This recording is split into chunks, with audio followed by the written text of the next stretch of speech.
dellusiwaat nañu beneen yoon fii ci Sen Sport 221 day ñëw bi yoon ci li nga xamante ne mooy Ligue des champions bi dina ñëw ci li nga xamante ne mooy classement équipe yi am na équipe yi nga xamante ne déjà toog nañu waaye am na équipe yi nga xamante ne ñu ngi espérer ngir jàll ci li nga xamante ne mooy deuxième tour bi am na tam li nga xamante ne mooy classement buteur yi balaa ñu ñëw ci loolu yëpp dañuy ñëw ci li nga xamante ne mooy résultat match yi.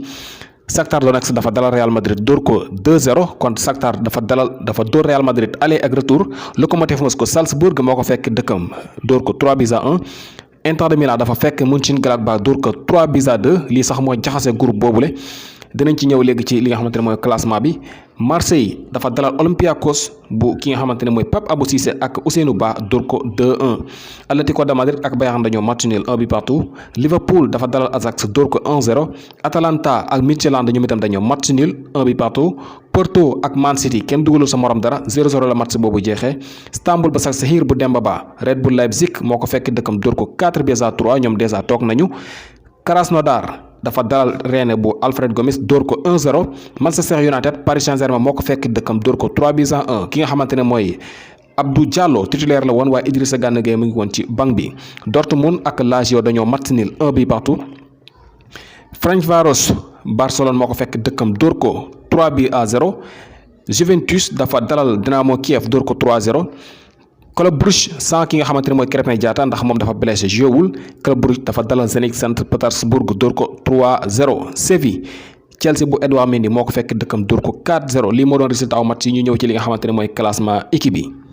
bu ñëwee ci li nga xamante ne mooy classement équipe yi jamono nii la tëddee Bayern Munich mooy jiitu ci groupe A am na 13 points moom déjà qualifié na Atlético de Madrid ak Salzbourg jamono ñuy xëccoo li nga xamante ne mooy ñaareeli place bi groupe B nag bu ñu fa ñëwee Mönchengladbach moo fa jiitu am 8 points mooy groupe bi gën a jaxasoo ci Ligue des champions bi ndax kenn ku nekk ci ñoom mën na qualifié kenn ku nekk ci ñoom mën na toog ki jiitu ci groupe bi mën naa toog ki gën a des ginnaaw ci groupe bi mën naa qualifié Mönchengladbach 8 points la am Shakhtar Donetsk ak Real Madrid 7 points Inter de Milan 5 points dinañu xam fu muy mujjee ci journée bu mujj bi Manchester City mooy jiitu ci groupe C am na lu toll ci 13 points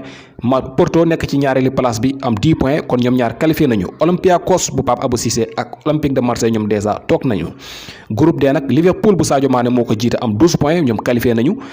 Atalanta ak Ajax jamono ñooy xëccoo li nga xamante ne mooy ñaareeli place bi groupe E Chelsea football club bu Edouard Mendy moo ko jiite am 13 points ñoom qualifié nañu Séville nekk ci ñaareeli place moom itam qualifié na waaye Krasnodar ak Rennes bu Alfred Gomis ñoom toog nañu Dortmund moo jiite ci groupe F jamono am na 10 points Lazio moo nekk ci ñaareeli place bi am 9 points Club Brugge bu ki nga xamante ne mooy Krépin Diatta nekk ci ñetteeli place bi ak 7 points Barcelone moo jiite ci groupe G moom am na 15 points moom déjà qualifié na waaye Juventus nekk ci ñaareeli place moom itam qualifié na am na lu toll ci 12 points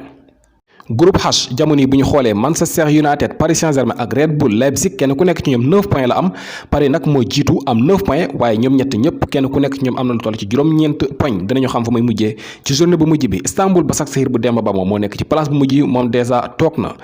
loolu mooy classement équipe yi bu ñëwee ci li nga xamante ne mooy classement buteur yi Alvaro Morata moo ko jiite ak ki nga xamante ne mooy Erling Haaland ak Marcus Rashford kenn ku nekk ci ñoom am na 6 buts maanaam juróom-benn ci ay bal waaye nag ki nga xamante ne mooy Alassane Plea nekk foofu ci Mönchengladbach ak Oliver Giroud nekk ci 4e ak 5e place bi am kenn ku nekk ci ñoom 5 buts. lii mooy li nga xamante ne moo xewoon ci juróomeelu bëccëg bi ci Ligue des champions bi bu ñuy xool nag suñu gaynde yi Sadio Mané ak Edouard Mendy ñoom déjà qualifié nañu Krépin Diatta mu ngi espérer ci journée bu mujj bi waaye ki nga xamante ne mooy Demba Ba Alfred Gomis ak Pape Abou Cissé ñoom déjà toog nañu